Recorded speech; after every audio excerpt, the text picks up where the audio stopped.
한 주간 잘 지내셨습니까? 옆에 계신 분들과도 먼저 잠깐 인사 나누도록 하시겠습니다. 좋은 아침입니다.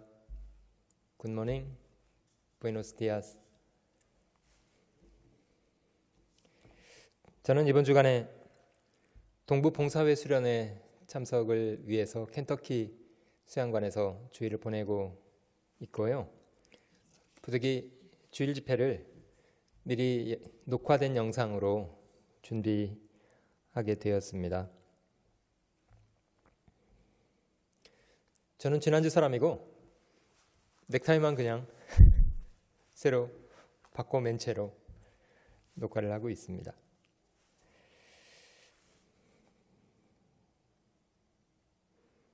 저희 먼저 잠깐 기도하시고 주일 집회를 갖도록 하겠습니다.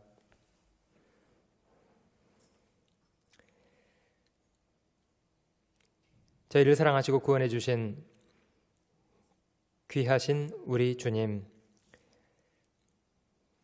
죄로 인해 이뤄져 있었던 저희를 복음의 귀한 사랑으로 먼저 사랑하시고 저희의 죄를 인하여 자신을 죽는 데 내어주신 귀한 사랑과 귀한 희생으로 주님, 저희 죄를 대신하여 흘려주신 귀한 핏값으로 저희의 모든 죄악을 용서하신 그 귀한 은혜 진심으로 감사드립니다. 저희의 남은 생애가 저희를 구원하신 주님을 오직 영화롭게 해드리는 귀한 인생 살아갈 수 있게 간절히 소원합니다. 날마다 저희를 주님의 말씀 안에서 가르쳐 주시고 꾸짖어 주시고 선한 도구로 다듬어 주시기 원합니다. 우리 생애가 주님의 뜻하신 바를 이 땅에 잘 이루어 드리는 귀한 인생이 되도록 함께 해 주시기만을 간절히 기도합니다. 진행되는 봉사회 수련회의 모든 일정들 도와주시고 주님의 뜻하신 바를 잘 이루는 귀한 시간 되도록 도와주시고 형제자매들 오가는 모든 발걸음 위에 주께서 도우셔서 아무 사고 없이 행사가 평온히 마칠 수 있도록 도와주시기 기도합니다. 하루의 시간 오직 우리 주님의 자비로우신 손길에 모든 것을 의지합니다. 감사드리며 우리를 사랑하시는 구주 예수님의 거룩하신 이름으로 기도드립니다. 아멘. 오늘 아침에는 저희가 갈라디아서 5장을 함께 찾아보겠습니다. 갈라디아서 5장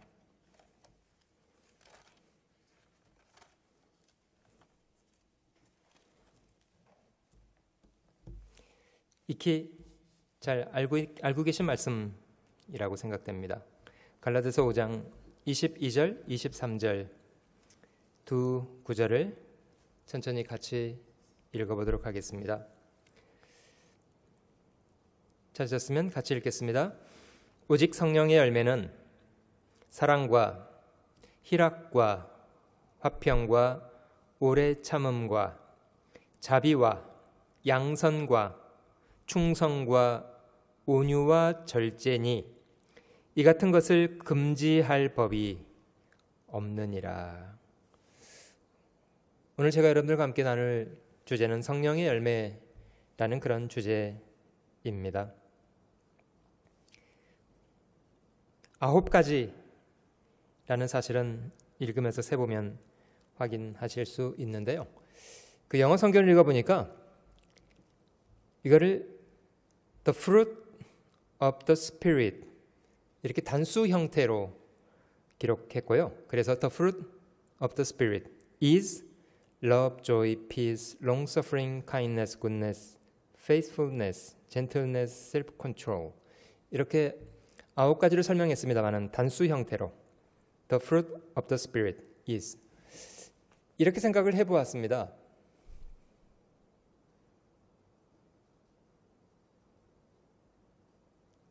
사과가 무슨 맛이냐고 질문하면 무슨 맛이라고 답변하시겠습니까? 물론 어떤 분은 달지 않나요? 그렇죠. 사과는 단맛도 있고요.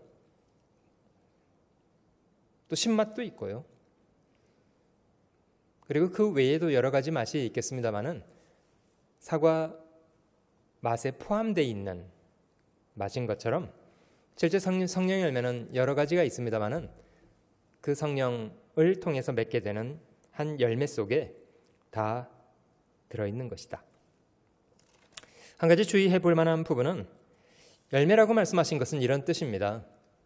모든 열매가 씨로부터 출발된 자연스러운 결과물인 것처럼 이런 열매는 인위적인 노력으로 만들어낼 수 있는 것이라기보다는 사람이 씨앗을 심으면 시간이 지나서 열매를 거두게 되는 것처럼 사람이 성령의 뜻을 좇아 행하는 편에 서면 성령을 쫓아 성령의 뜻을 순종해서 살아가는 삶을 살아가게 되면 이런 사람은 시간이 지날수록 그의 성품, 그의 인격이 이런 성령의 열매를 잘 담게 되는 그런 성품이 된다. 이런 뜻입니다. 갈라디아서 5장 16절 말씀에는 그런 이유 때문에 내가 이르노니 너희는 성령을 좇아 행하라. 이렇게 명령하신 것은 이렇게 성령의 뜻을 좇아 인생을 살아가기를 원하는 그런 삶의 방식, 그런 사람들은 비록 육체의 소욕이 여전히 남아 있을지라도 그런 육체의 소욕을 적절하게 잘 다스리면서 성령의 열매를 잘 맺어갈 수 있게 된다. 성령의 열매를 거둘 수 있게 된다. 이런 설명입니다. 물론 저희가 의로운 사람들이었기 때문에 구원받은 것은 분명 아니고 우리가 다 본성 죄의 기질을 다 가지고 태어났고 살아오는 날 동안 많은 죄를 짓고 살아온 것도 부인할 수 없는 사실인데 우리가 하나님 앞에 섰을 때 우리의 모든 것이 근본 죄인이라는 것을 발견하고 우리가 죄인이라는 사실을 인정하고 그 죄에 대해서 돌이키고 결과적으로는 하나님이 죄를 용서해 주시는 그런 용서를 받게 된 겁니다. 그러나 결과적으로는 이제 그런 하나님의 용서를 받아서 하나님의 자녀로 인정될 뿐만 아니라 하나님의 자녀다운 사람으로 점점 변화해야 한다는 것은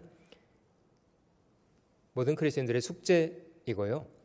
비록 구원받은 이후에도 육체의 본성이 없어지거나 육체의 본성이 사라지는 것은 아니고 여전히 남아있지만 그런 성령의 힘으로 인해서 육체의 본성을 적절하게 다스려 가면서 살아가게 되고 결과적으로는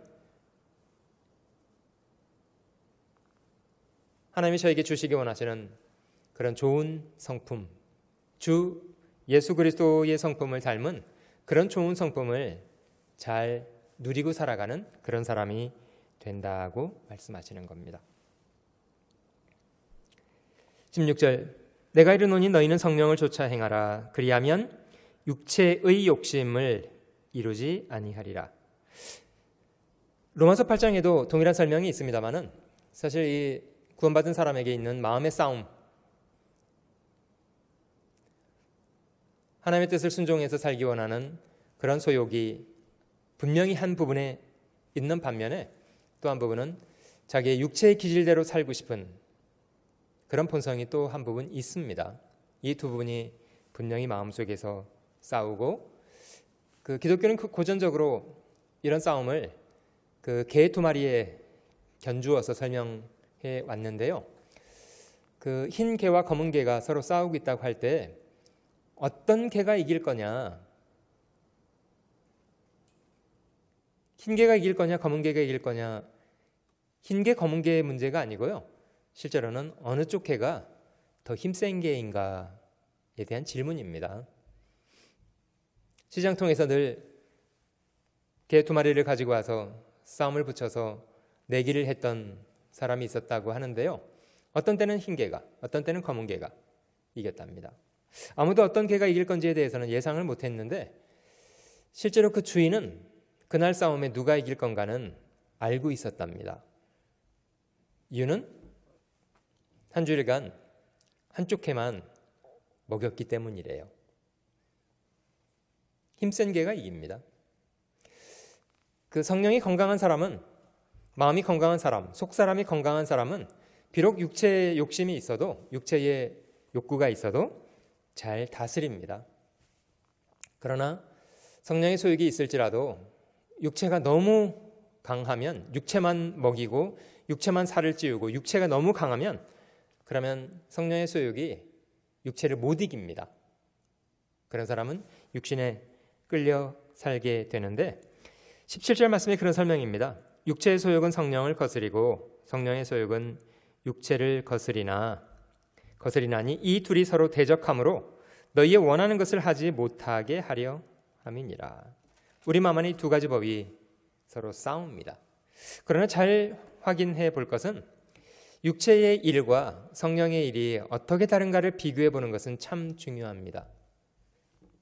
사단은 저희 마음속에 마치 육체의 욕구를 쫓아 살아가는 것이 자기를 위한 일인 것처럼 부축입니다마는, 실제로 육체를 쫓아 살아가는 삶의 방식은 우리 인생을 무의미한 인생이 되게 하고 결국은 파멸시키는 삶의 방식입니다. 자신을 부인하고 하나님 앞에 굴복된 인생을 살아가는 것을 배우는 것이 실제 사는 길입니다. 그 다음 19절에 육체의 일은 현저하니, 쭉 숫자를 세보면 전체 15가지 되는 육체의 일이 기록되어 있습니다. 육체의 일은 현저하니 곧 음행과 더러운 것과 호색과 우상 숭배와 술수와 원수를 맺는 것과 분쟁과 시기와 분냄과 당 짓는 것과 불리함과 이단과 투기와 술 취함과 방탕함과 또 그와 같은 것들이라. 사실 많이 있습니다. 음행, 더러운 것, 더러운 말, 더러운 행동, 호색, 색을 쫓아 살아가는 것, 색을 좋아하는, 우상 숭배, 하나님 아닌 다른 것을 더 중요하게 여기는 삶의 방식, 술수, 원수를 맺는 것, 분쟁, 시기, 다른 사람 잘 되는 꼴을 보지 못하는, 분냄, 당 짓는 것, 불리함과 이단,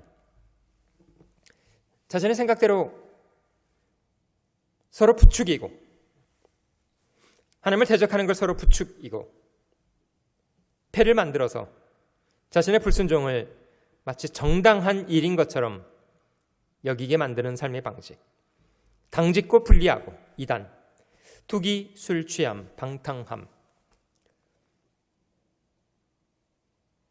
혹시 형제자매들 중에도 술 마시는 분들 계신가요?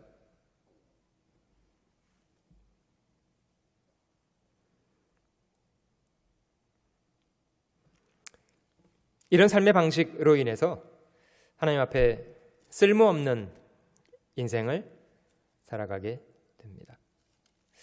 그러면서 8장에는 육신에 있는 자들은 하나님을 기쁘시게 할 수 없다.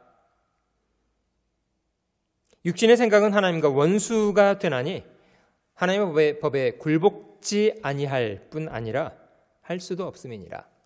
이렇게 기록하고 계십니다.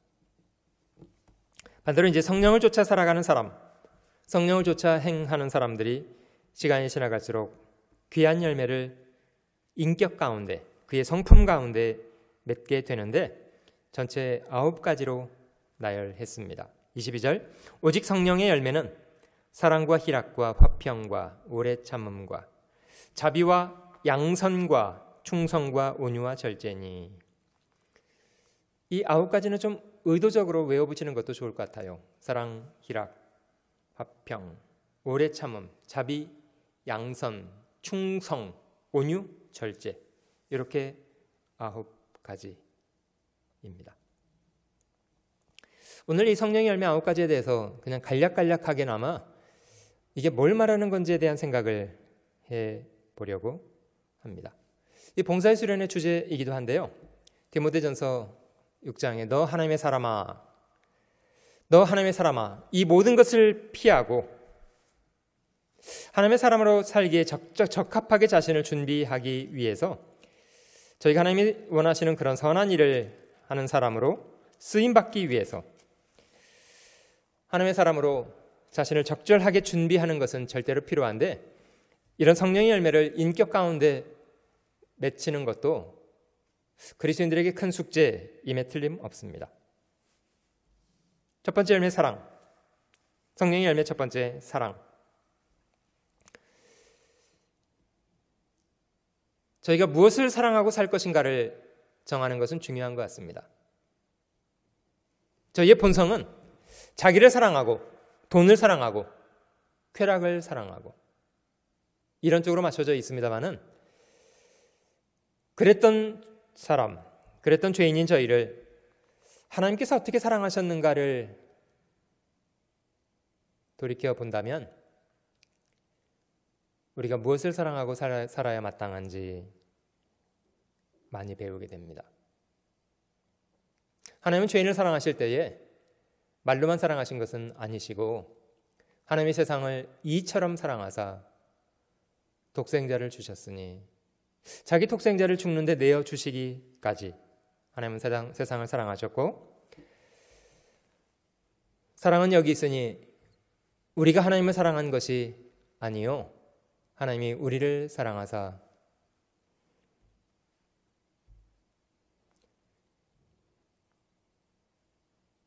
화목제로 자기 아들을 보내셨음이니라. 이런 말씀처럼 실제로 하나님은 죄인을 사랑하셔서 그가 할 수 있는 최고의 희생을 하시는 것으로 자기 사랑을 역사 속에 입증해 주신 분입니다.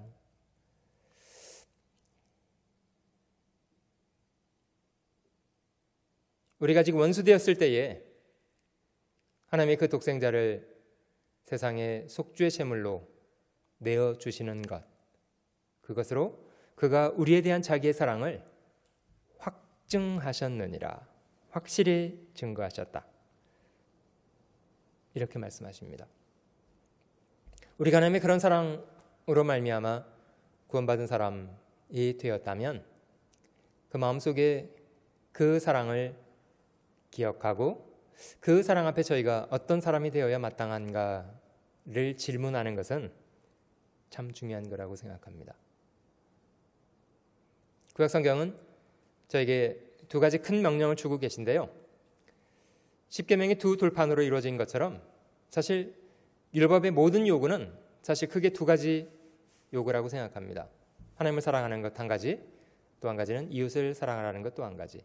하나님을 사랑하는 것은 마음을 다하고 뜻과 성품과 목숨까지 다하여서 하나님을 사랑하라는 것이 한 가지. 그리고 네 이웃은 네가 네 몸을 아끼고 사랑하는 것처럼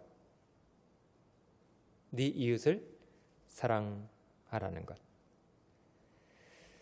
우리가 하나님을 가까이 하고 하나님을 닮아가는 만큼 사실 저희는 모든 것을 사랑으로 행할 수 있게 됩니다. 요한일서 4장 말씀을 찾아보겠습니다. 요한일서 4장 7절 8절. 사랑하는 자들아, 우리가 서로 사랑하자. 사랑은 하나님께 속한 것이니 사랑하는 자마다 하나님께로 나서 하나님을 알고 사랑하지 아니하는 자는 하나님을 알지 못하나니 이는 하나님은 사랑이심이라. 하나님의 사랑이 우리에게 이렇게 나타난 바 되었으니 하나님이 자기의 독생자를 세상에 보내심은 저로 말미암아 우리를 살리려 하심이라. 사랑은 여기 있으니 우리가 하나님을 사랑한 것이 아니요 오직 하나님이 우리를 사랑하사 우리 죄를 위하여 화목제로 그 아들을 보내셨음이니라. 11절은 같이 읽어보실게요. 사랑하는 자들아, 하나님이 이같이 우리를 사랑하셨은즉 우리도 서로 사랑하는 것이 특별하니라가 아니라 마땅하다. 우리가 서로 사랑하게 된 것은 우리가 하나님의 사랑을 발견한 결과입니다. 하나님의 용서 없이 하나님은 저에게 용서를 하라고 강요하시는 분이 아니시고, 먼저는 하나님의 용서를 받는 사람들이 하나님의 용서에 감격해서 1만 달란트를 탕감해 주신 그 사랑이 너무 감사해서 우리에게 빚진 100데나리온을 빚진 사람들도 용서하는 것이 마땅하구나, 이렇게 여기게 되는 거랍니다. 주의할 것은 분명히 주님이 저에게 사랑으로 우리 모든 죄를 용서하고 하나님의 자녀라고 일컬어주고 자유로운 삶을, 죄의 심판과 저주로부터 자유로운 삶을 허락해 주셨는데, 우리가 그런 자유의 기회를 부적절하게 쓸 수 있다는 부분에 대해서는 주의가 필요합니다. 갈라디아서 5장 13절 말씀을 찾아보시면 이 말씀도 같이 읽어보겠습니다.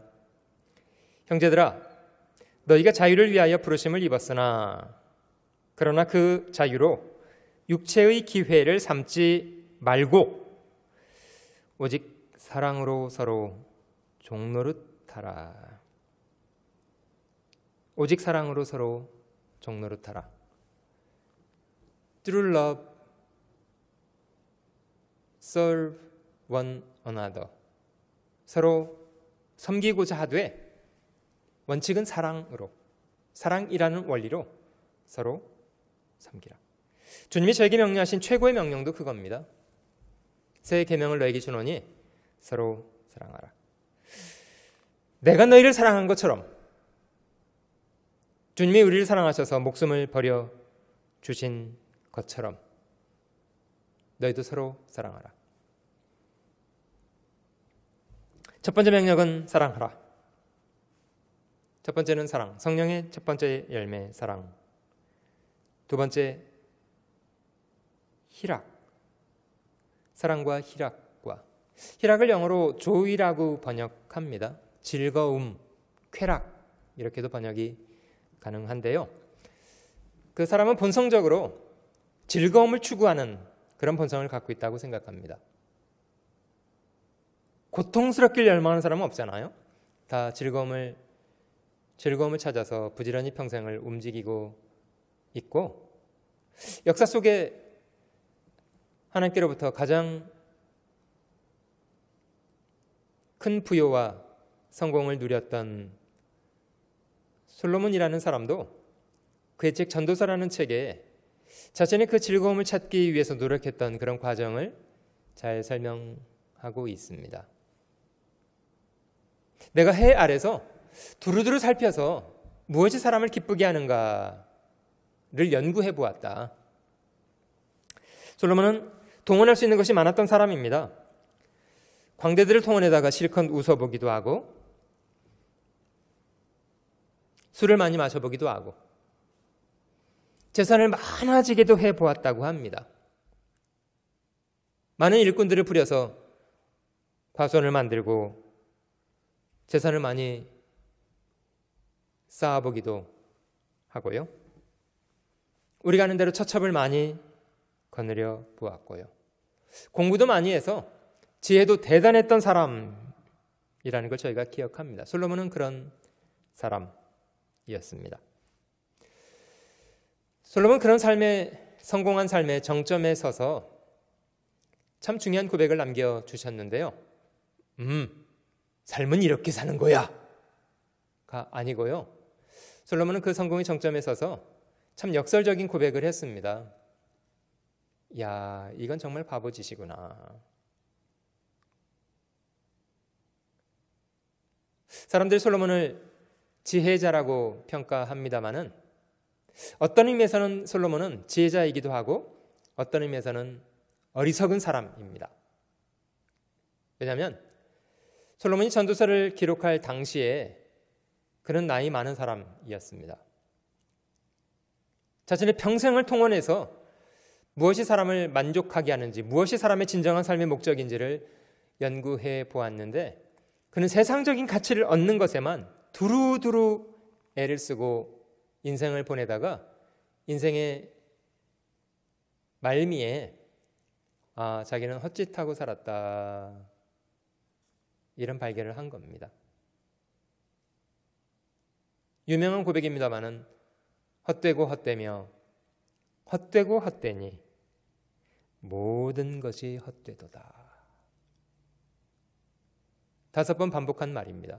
헛되고 헛되며 헛되고 헛되니 모든 것이 헛되도다. 사람이 해에 아려서 수고한 모든 수고가 자기에게 무엇이 유익한 것인가? 말 그대로 이건 바람 잡는 일 아닌가?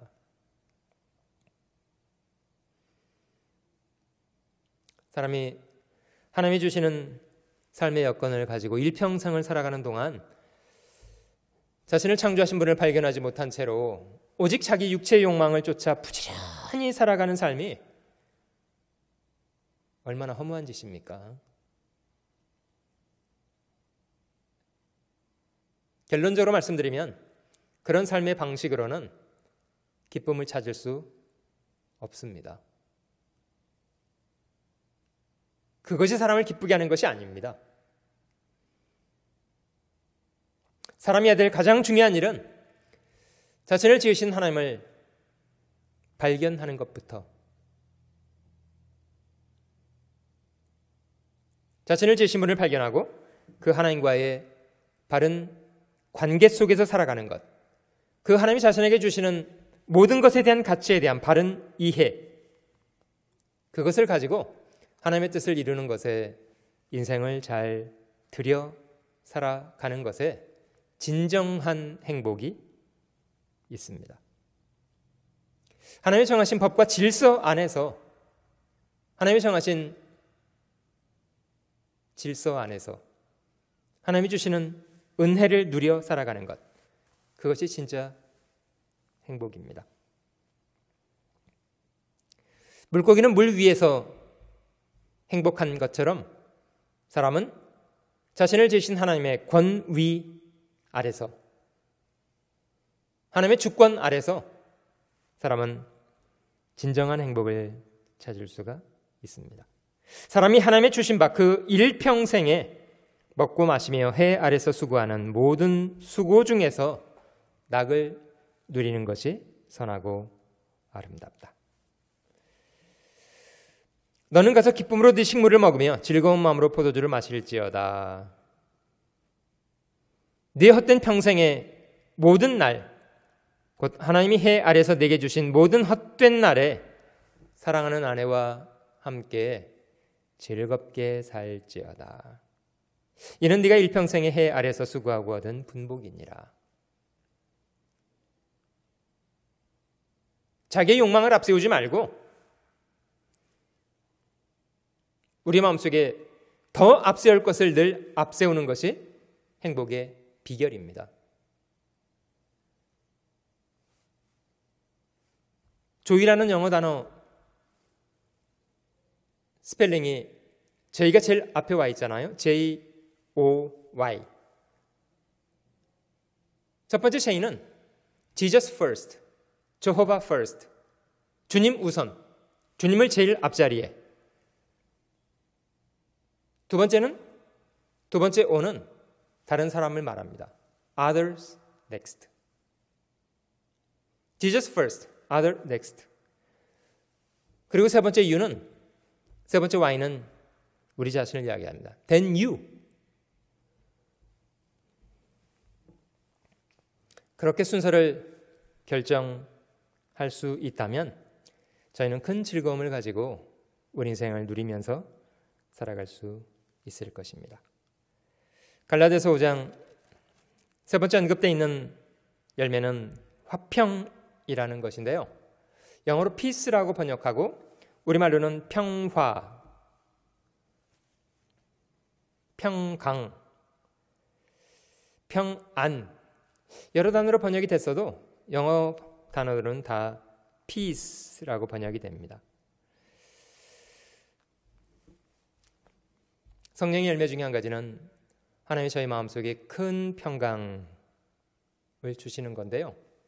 하나님이 악인에게조차 오래 사는 걸 줄 수도 있고 큰 재물을 줄 수도 있고 악인에게 권세를 줄 수도 있고 그렇습니다마는 이사야서 57장에 하나님이 악인에게 주시지 않는 한 가지를 언급하시면서 하나님이 악인에게는 평강을 주시지 않는답니다.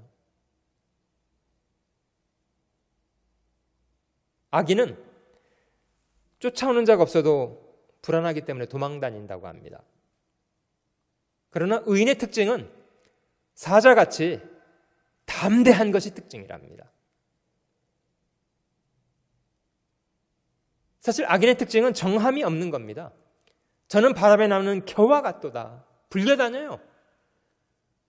이리 쓸려다니고 저리 쓸려다니고 쫓겨다녀요. 그러다가 결국 휩쓸려서 지옥까지 떨어지는 게 악인입니다. 그러나 그리스도인들은 하나님께서 마음속에 큰 평강을 주셨습니다.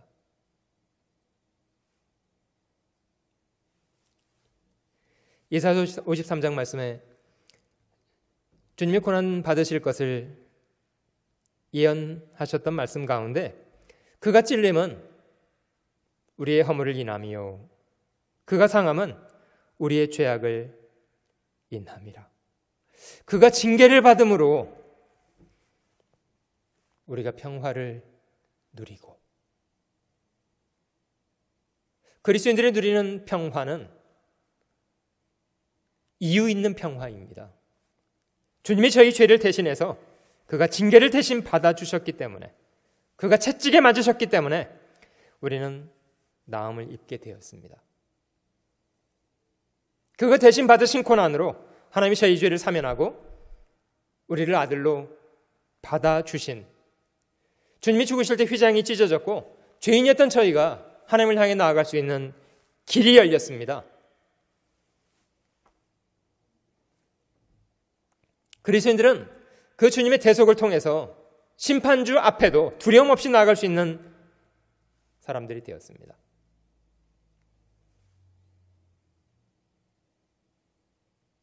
십자가에 죽으셨던 주님께서 부활하신 후 처음 제자들을 만나셨던 그 장면에서 주님은 제자들에게 말씀하셨습니다. Peace be with you.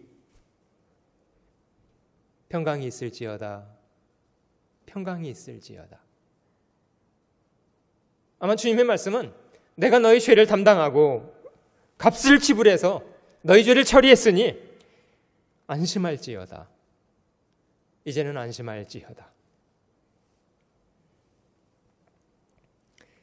주님은 그리스도인인 저희에게 큰 평강을 주셨습니다.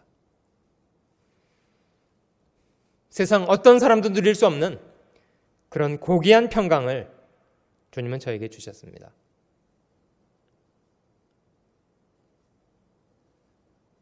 여러분 육신적으로 편안하고 일 없고 안락한 그런 것이라고 여기지 말아야 합니다. 내가 주는 평안은 세상이 주는 것과 같지 않다. 주님은 어떤 경우도 저희에게 육신적인 안위를 약속하지는 않았습니다. 요한복음 16장 33절에 이것을 너희에게 이름은 너희로 내 안에서 평안을 누리게 하려 함이라. 세상에서는 너희가 환난을 당하나 담대하라. 내가 세상을 이기었노라. 주님이 저에게 주시는 평강은 세상으로부터 핍박 없는 그런 육신의 안위를 주겠다고 약속하지 않고 주님은 그리스도인들에게 너희가 세상에서는 환난을 당하게 될 것이다. 그러나 담대하라. 내가 세상을 이기었노라. 그리스도의 평강은 그런 것입니다. 다윗이 골리앗을 향해 싸우러 나갈 때에 마음 한 구석에는 저 골리앗에게 자신이 죽을 수 있다는 생각하지 않았겠습니까? 죽을 수 있을 거다. 그러나 마음 한구석에는요, 죽으면 뭐, 죽지 뭐.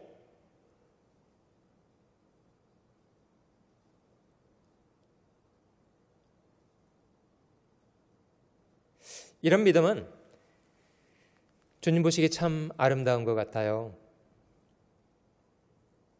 하나님은 그런 사람을 귀하게 쓰십니다. 죽을까 봐 두려워서 도망다니는 겁쟁이가 아니라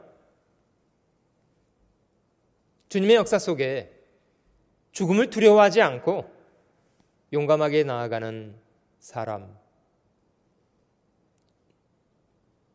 죽을 것을 각오하는 사람, 하나님은 그런 사람에게 큰 평강을 주십니다. 이사야 26장 3절 말씀에는 주님이 이렇게 약속하고 계십니다. 이사야 26장 3절, 주께서 심지가 견고한 자를 평강의 평강으로 지키시리니 이는 그가 주를 의뢰함이니이다. 너희는 여호와를 영원히 의뢰하라. 주 여호와는 영원한 반석이심이로다.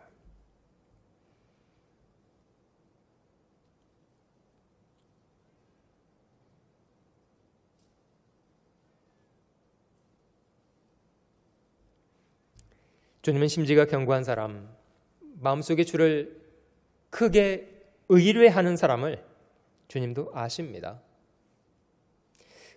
성경은 그리스도의 평강이 너희 마음을 주장하게 하라고 말씀하십니다. 평강을 잃지 않도록 우리가 어떤 상황, 어떤 형편에 놓이게 될지라도 모든 상황들을 다스리고 계시는 하나님을 인정하고 그의 주권을 인정하고 그 주권 앞에 굴복하고자 하는 그런 선한 태도를 배운다면 주님은 어떤 상황 속에서도 큰 평안 주시리라고 생각합니다.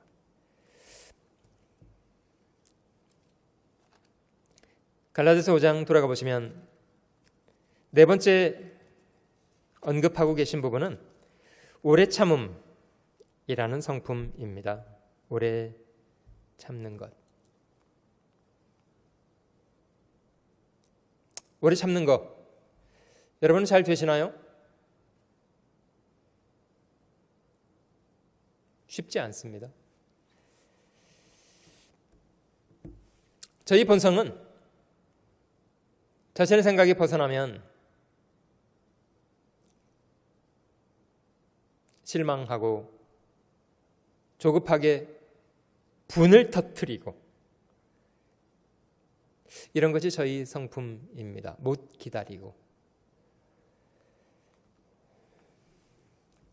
그런 하나님은 인간의 범죄나 인간의 사악함을 다 아시고 당연히 하나님은 모든 사람을 심판하실 전능하신 분이십니다마는 하나님은 죄인을 참아주시되 조금 참지 않으시고 오래 참아주시는 분이십니다.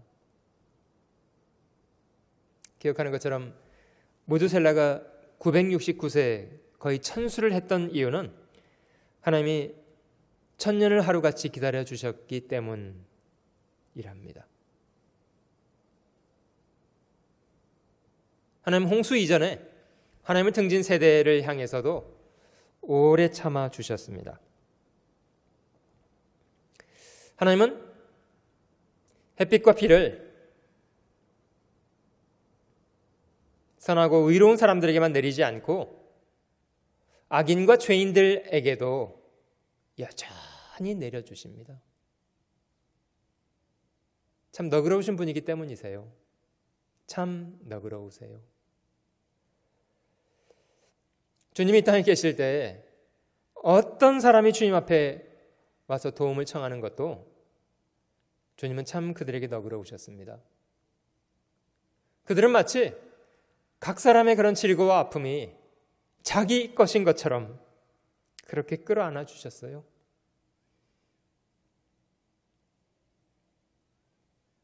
여러분들 같으면 문둥병자가 고쳐달라고 할 때 그 몸에 손을 대고 싶으십니까?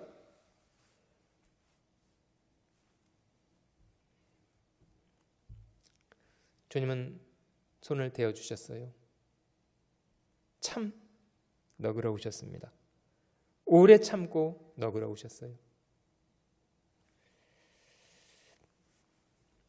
주님이 오래 참으셔서 저희가 구원을 받게 되었다면 저도 그 조급한 건 좀 버려야 되겠다고 생각합니다.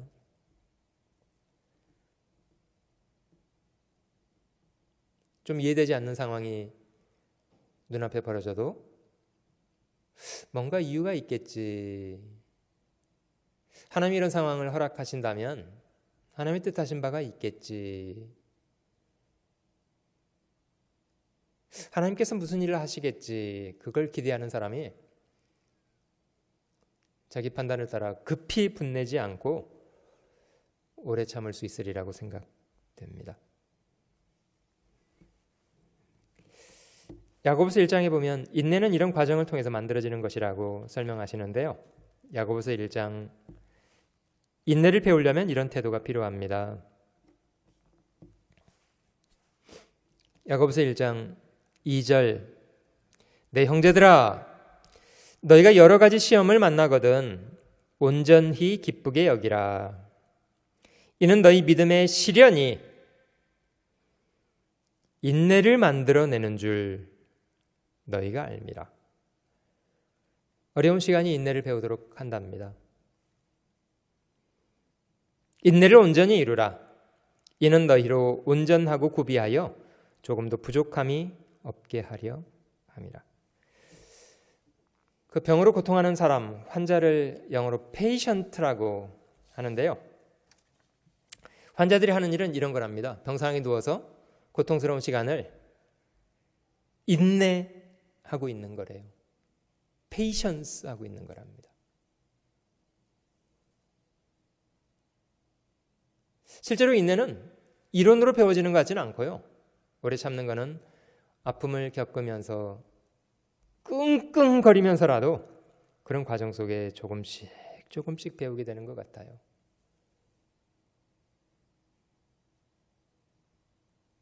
하나님이 때로 저희에게 아픔의 시간을 겪도록 하시기도 합니다마는 사실 어떤 경우에도 저희는 어떤 부분은 잃지만 더 귀한 열매를 얻습니다. 아픈 시간을 보내면 인내를 배울 수도 있고 두루두루 주변을 돌아보고 헤아릴 줄 아는 넓은 마음을 배웁니다. 오래 참음, 자비. 주님같이 자비로운 분 없습니다. 오래 참고 너그럽게 여겨주시는 분. 자기 멋대로 살겠다고 자기에게 와서 재산을 강탈해서 먼 나라로 도망가는 아들을 바라보고 있는 아버지. 그는 너그러웠습니다. 그 탕자 이야기 속에 나오는 아버지는 하나님입니다. 이 땅에 살아가는 모든 사람들이 하나님을 거역하고 불순종하고 떠나서 도망가서 살고 있는데도 하나님은 그 많은 사람들에게 자비로우십니다. 너그러우십니다. 오래 참고 기다려주고 계십니다. 주님 말씀하시기를 너희 아버지 자비하심 같이 너희도 자비하라. 복음의 원칙은 따지고 정죄하는 것이 아니고요. 기다려주고 너그럽게 대해주고 용서하는 것입니다.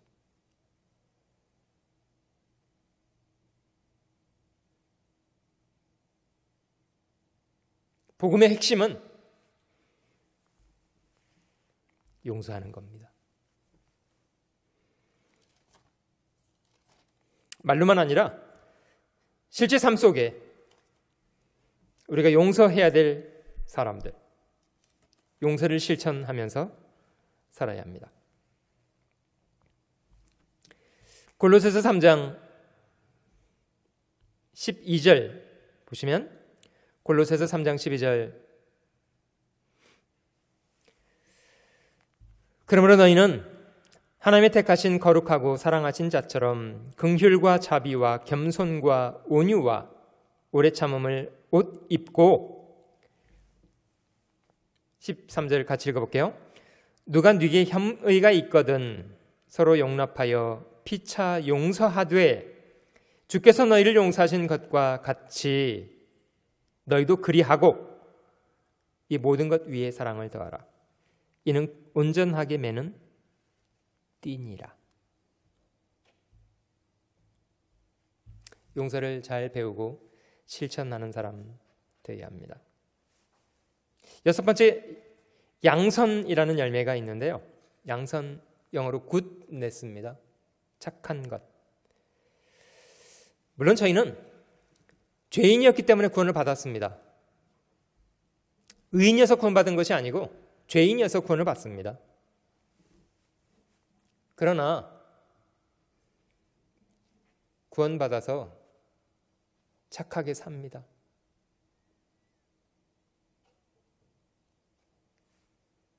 그것이 중요합니다.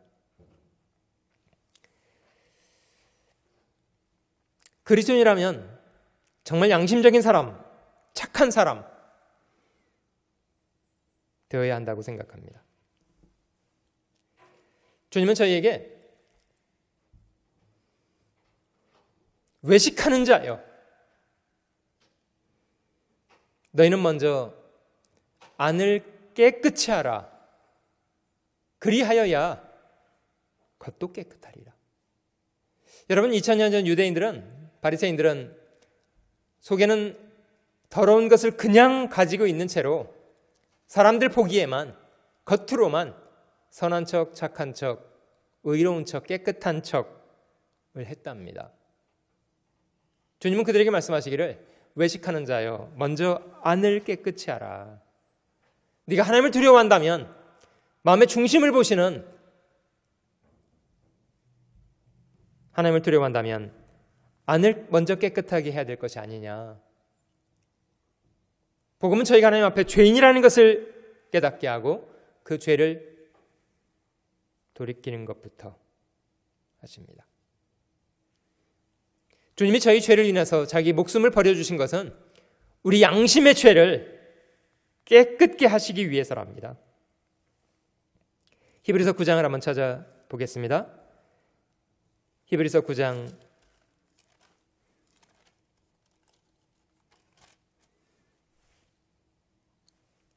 9절 말씀해 보시면, 이 장막은 현재까지의 비유니 이에 의지하여 드리는 예물과 제사가 섬기는 자로 그 양심상으로 온전케 할 수 없나니. 물론 짐승을 드리는 제사는 그러했습니다.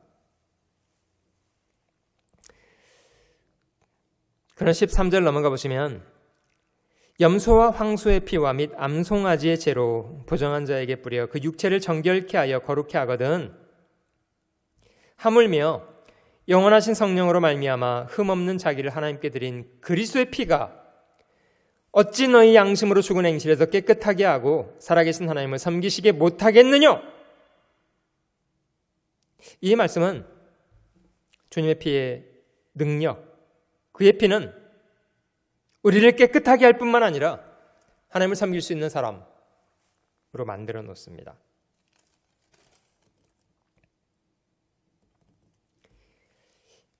히브리서 10장 19절, 그러므로 형제들아 우리가 예수의 피를 힘입어 성소에 들어갈 담력을 얻었나니 그 길은 우리를 위하여 휘장 가운데로 열어놓으신 새롭고 산 길이요 휘장은 곧 저의 육체니라. 22절, 우리가 마음의 뿌림을 받아 양심의 악을 깨닫고 몸을 맑은 물로 씻었으니 참 마음과 온전한 믿음으로 하나님께 나아가자. 성경은 그리스도인들에게 하나님을 두려워하고 착한 양심의 사람이 되라고 말씀하십니다. 믿지 않는 자들에게는 아무것도 깨끗한 것이 없다고 합니다. 저희 마음과 양심이 더러운 사람, 그런 사람에게 기대할 것이 없습니다. 디모데전서 1장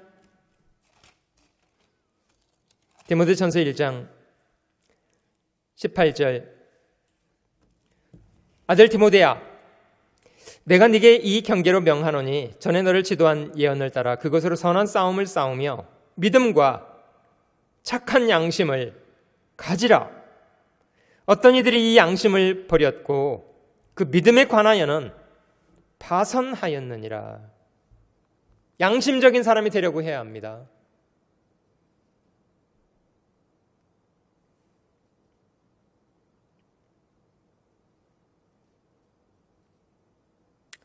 하나님은 착한 사람을 쓰십니다.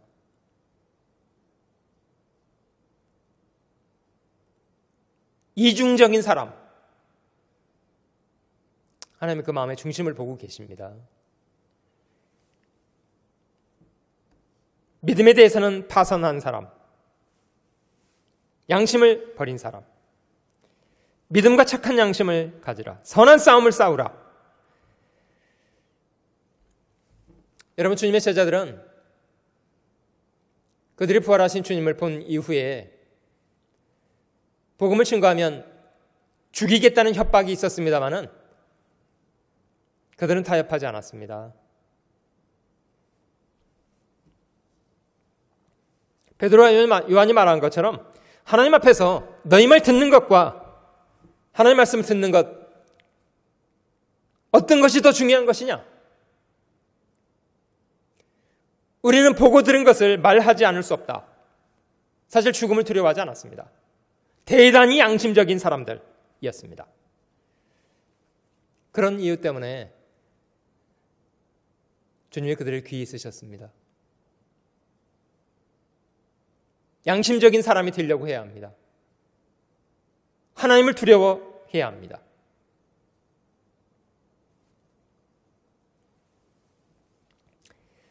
자, 세 가지가 남았습니다만은 7번째 충성이라는 열매가 있습니다. 마음을 다하는 것, 충성이라고 하잖아요. 우리는 우리에게 맡겨진 일에 대해서도 충성스러워야 할 뿐 아니라 사람에게도 충성스러운 사람, 하나님이 저에게 맡겨준 재물에 대해서도 충성스러워야 합니다. 그러나 저희가 최고의 충성을 드릴 대상이 계시다면 그분은 우리 주님이십니다. 주님은 저희가 맡겨놓은 작은 일에 대해서도 어떻게 행하는가를 보십니다. 지극히 작은 것에 충성스러운 사람은 큰 것에도 역시 충성스럽다고 합니다. 그러나 허망한 사람일수록 맡겨준 작은 일에 대해서는 소홀히 여기면서 너스레만 떤답니다. 허풍만 떤답니다. 하나님이 다윗을 사울을 파폐하시면서 다윗 왕을 왕의 제목으로 내정하셨던 이유는 그의 충성스러움 때문이었답니다. 부모가 맡긴 양을 돌보는 것에도 다윗은 정말 목숨을 다해서 충성스러운 사람이었습니다. 여러분, 저희가 하나님 앞에 맡기신 일에 그 정도의 충성을 드려야 합니다.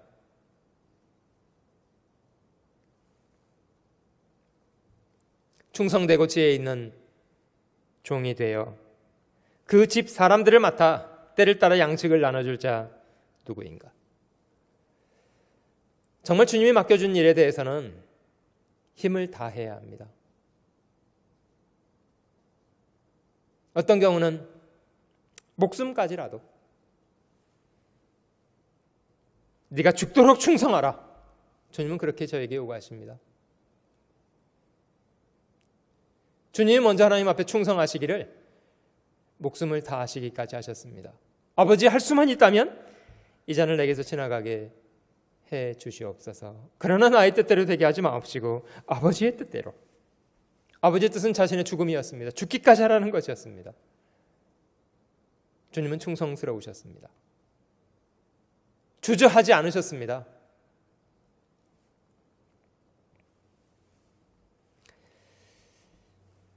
여덟 번째, 온유. 성경은 온유에 대해서 안정된 평안한 성품, 영어로는 젠틀네스라고 번역했습니다. 신사다운 면, 억지 부리지 않고 순리대로 신사다운. 성경은 온유한 사람에게 땅을 약속하셨는데요. 주님도 온유한 자는 복이 있나니 저희가 땅을 차지하게 될 것이다. 시편 37편 말씀에도 온유한 자는 땅을 차지하며 풍부한 화평으로 즐기리로다. 마태복음 11장에 주님께서 자기 자신의 성품을 말씀하시면서 나는 마음이 온유하고 겸손하다. 나의 멍에를 메고 내게 배우라. 그리하면 너희 마음이 쉼을 얻게 될 것이다. 안정되고 부드러운 마음, 그런 마음이 있어야만 비로소 저희는 배워야 할 것을 배울 수가 있게 됩니다. 2000년 전 유대인들이 안식일마다 성경을 읽고 외우기까지 한 사람들이 되었습니다마는 그들이 그 읽었던 말씀을 깨닫는 것에 철저하게 실패했던 이유, 그들의 마음속에 고장이 나 있기 때문이었다고 하는데요. 이 백성들의 마음이 완악하여져서, 마음이 완악해지면 더 이상 귀는 듣기에 둔하게 되어버립니다. 눈은 보지 못하게 되고요. 결과적으로 정말 자신이 깨달아야 될 것을 깨닫지 못하는 상태가 됩니다. 고린도후서 3장 14절에도 그러나 저희 마음이 완악하여 오늘까지라도 구약을 읽을 때에 수건이 저희 눈을 가리어서 보지 못하게 하고 있다. 수건이 벗어지지 아니하고 있다. 수건이 가려져 있으니까 보지 못하게 되잖아요. 이유는 저희 마음이 완고한 이유 때문이랍니다. 나는 마음이 온유하고 겸손하다.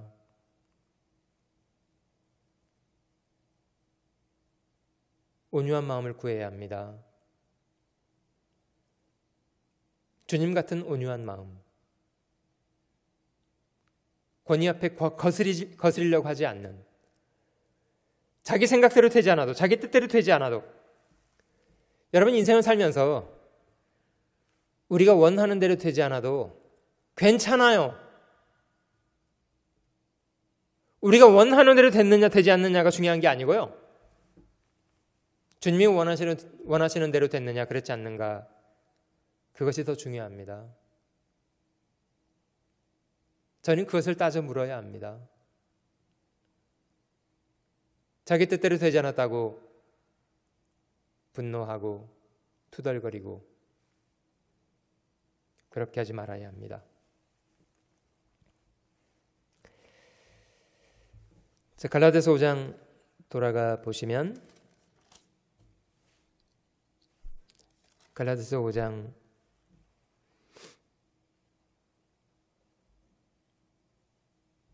23절, 온유와 절제니, 절제를 영어로 self-control이라고 합니다. 자기 자신을 통제할 수 있는 능력, 그걸 self-control이라고 하는데요. 왜 저희가 절제가 필요하냐면, 절제되지 않은 우리 욕망은 우리 인생을 망가뜨리기 때문입니다.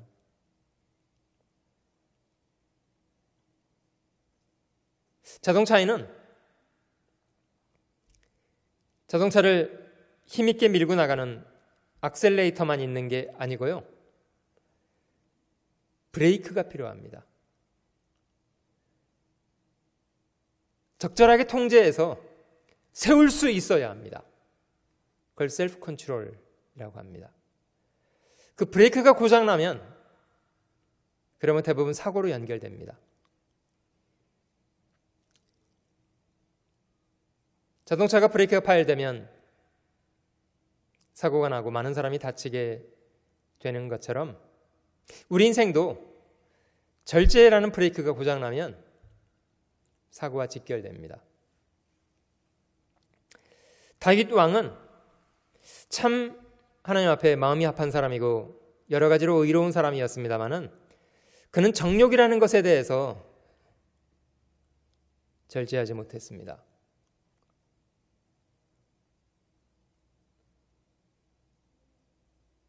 그러면 그는 남편 있는 여자를 취해서 간음을 했고 자신의 죄로 인해서 여자가 아이를 임신했다는 소식을 듣고 정말 추잡스럽게 그 남편 되는 사람을 살해하려고 노력했습니다.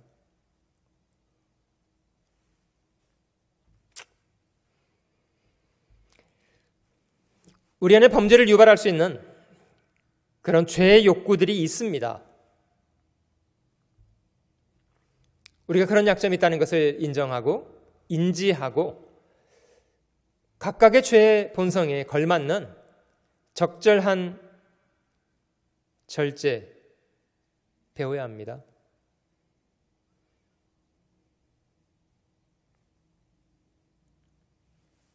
우리 마음속에 있는 교만이라는 본성, 시기, 분노 이런 것도 통제가 필요하고 탐심, 탐식, 정욕 이런 것도 통제가 필요합니다. 한없이 게으러지고 싶은 그런 본성 있습니다.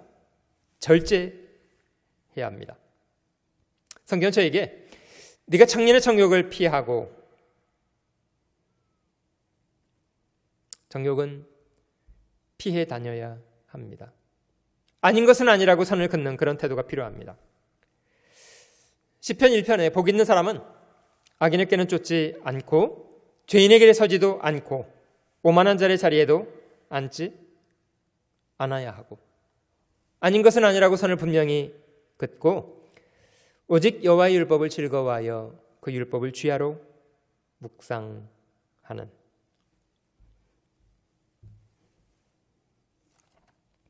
고린도전서 9장 절제에 대한 의미를 한 가지 살펴볼게요. 고린도전서 9장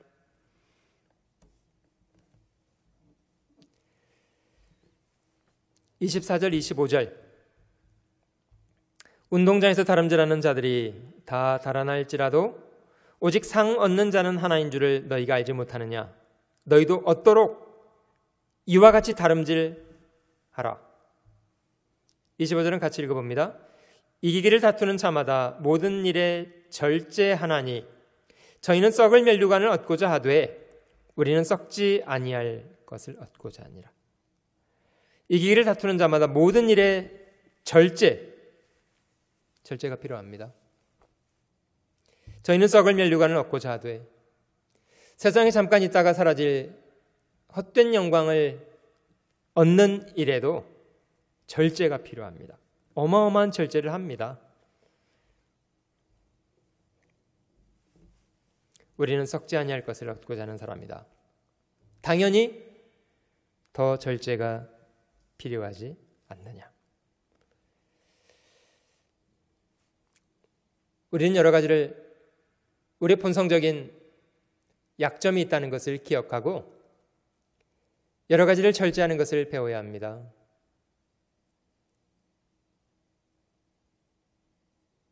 우리의 시간도 아껴야 하고 말도 아껴야 하고요. 어떤 경우 저희 감정도 좀 아끼고요.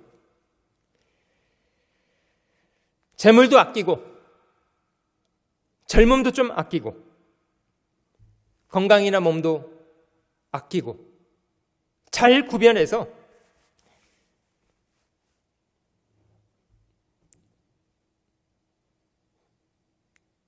주께 드려야 합니다.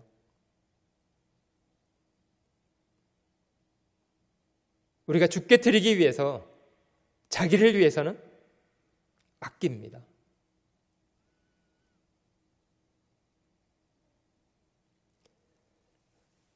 부모가 자식을 사랑하게 되면 자식을 위해서 모든 것을 헌신할 수 있습니다. 정말 사랑하는 사람이라면 목숨을 주는 것 아깝지 않습니다. 주님이 저희를 정말 사랑하셨다는 것은 그가 자기 목숨을 버려주신 것에 분명히 증거되어 있습니다.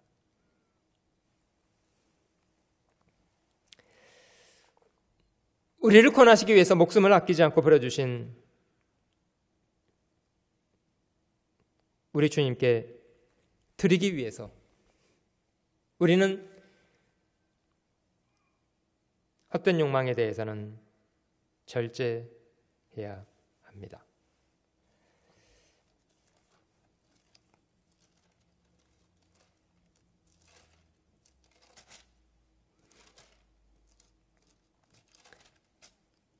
갈라디아서 5장 22절 23절에 9가지 의미를 간략간략하게 저에게 돌아봤습니다마는 성령을 통해서 우리의 인격 가운데 맺히게 되는 열매, 이거는 주 예수 그리스도 그분의 성품이라고 생각합니다. 뿐만 아니라 하나님이 모든 그리스도인들에게 주시기 원하는 열매이기도 합니다. 성령을 조차 행하라.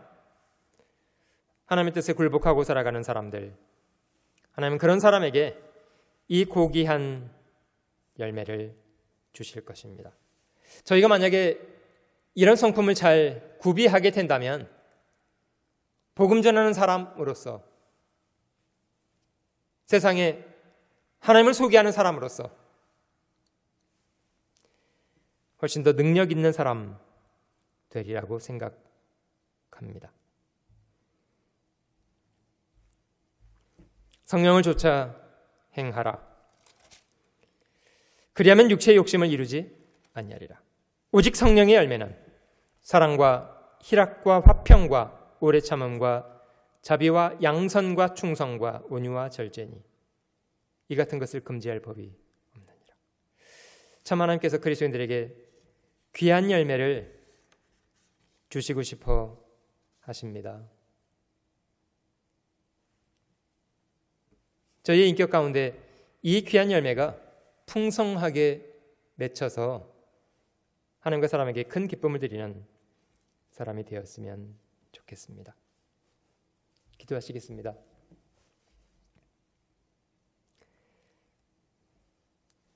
귀하신 주님, 저희를 죄악 가운데서 건져주시고 하나님의 자녀 삼아주시고 하나님을 섬기며 주님의 몸된 교회를 봉사하며 형제자매들과 함께 이뤄진 사람들 복음 증거하며 선한 인생 살아가게 하시니 진심으로 감사드립니다. 성령의 열매들 마음속에 함께 돌아보게 되었습니다. 우리는 얼마나 이 귀한 열매들 우리의 성품 가운데 잘 맺어가고 있는가 돌아보게 하시고 육체의 허탄함을 쫓아 행하지 않고 오직 성령을 쫓아